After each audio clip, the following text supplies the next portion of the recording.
Frank Forte. Thank you, Frank.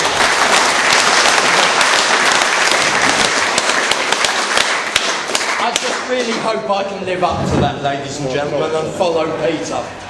Okay, I've heard this evening that they do not like us holding this meeting. Well, can I just say to they, and if there's any of their spies here, please tell all your friends, this is a democracy. Yes, and the British National Party was designed so people could be free to meet with like-minded, say what they like in amongst people who they care about. And if they try and destroy that, then that's the kiss of death, and I don't want to see it. Yeah. Okay. Now, I want to talk to you now. I want to talk to you about films. There are two films that, well, I'm just a film fanatic, but there are two that stick in my mind. One is The Godfather, and the other one is a film which starred Richard Burton called Massacre in Rome. What the hell's that got to do with a slice of bread? I'll tell you. Right, in The Godfather, Godfather 1, the Godfather and all of his sons were having a meeting with a guy who wanted his protection while he sold drugs, basically. And one of the sons interrupted the conversation. And Marlon Brando, the father, said to him afterwards, he said, Santino, he said, don't ever let anybody outside the family know what you're thinking. Because by doing that, they see your weaknesses.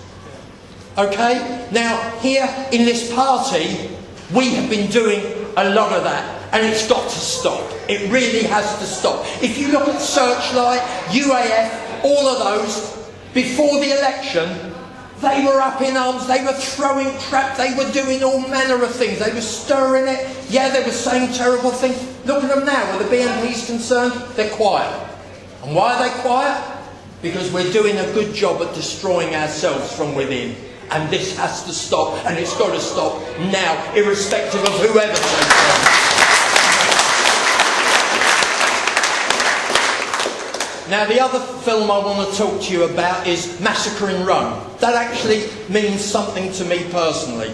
Basically what it was my father, although he was Italian, he was actually born in Blackpool, would you believe? He was in the British Army, and he served in Italy with the Italian resistance. Now, Massacre in Rome is where the resistance did things against the Nazis, and they took hostages to a cave, and they shot something like 300 of them in a day. One of those was my father's cousin. If you look at that film, it will show you the names of all those, and Forte stands there very proud. That was my father's cousin. And the reason why I'm telling you this is because it was the same in France, it was the same in Belgium, it was the same all over Europe when we had World War. I know when I used to, when I had money and I used to fly my own plane, I used to go over to the Touquet a lot in France, and there was a guy there who I got very, very fond of, him and his family.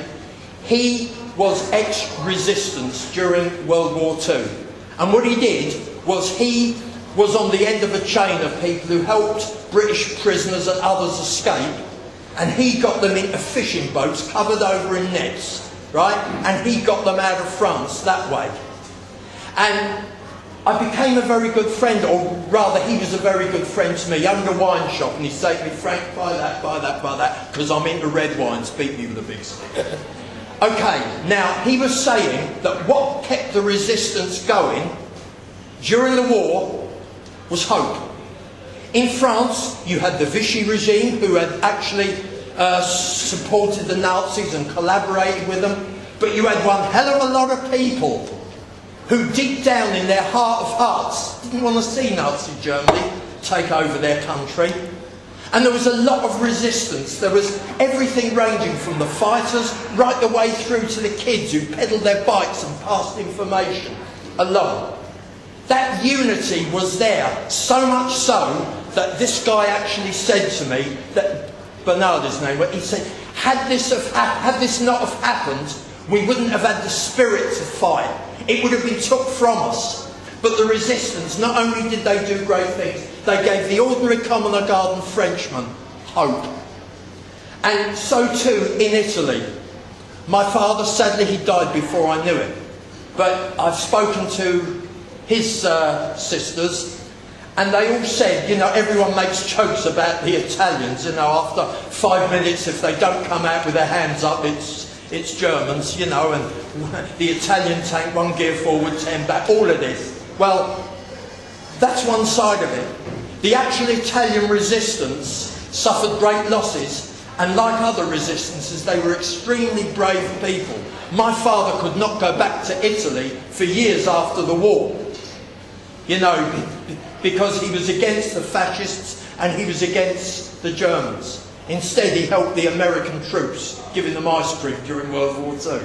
That was his business. But what I'm trying to say here is the resistance gave those people spirit. It gave them the will to fight. When those 300 people were shot by the Germans in Rome, they still kept going. They kept their faith up. Now, what I'm saying to you here is we here in this country, somehow, in this party, we've lost that spirit. And it really must return if we're to go forward. And I don't give a damn who leads this party. Whether it's Uncle Tom Cobley, Nick Griffin, Eddie, I don't care. Because I know that person will be right because they'll have been democratically picked. And I will follow such a person. Because the majority of people have decided it. And also I will keep my mouth shut.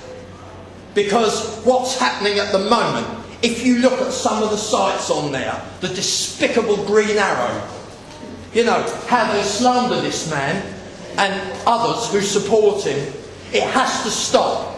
We are doing a great job for our enemies. They don't need to do anything, we're doing it all ourselves. And the sad part is, we are nationalists. There has to be change within this party because over the years, if you've worked for the party, you've had a very short term of employment. Because anybody who's had a job, the majority of them, for one reason or other, have lost their jobs. And as was said by Peter earlier on, if you say something, you're a bad man. And a lot of people left through, I don't know, they mutinied maybe, or they thought they could do a better job or do their own thing. The fact is, it's really immaterial because over the years it's kept happening. Now if that happens in a company, and I've run companies and sales forces and that before, if this keeps happening, it's not the fault of those who leave, it's the management.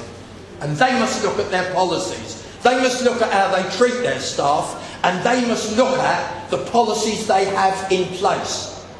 Because people being human, if they find a loophole, they'll take it.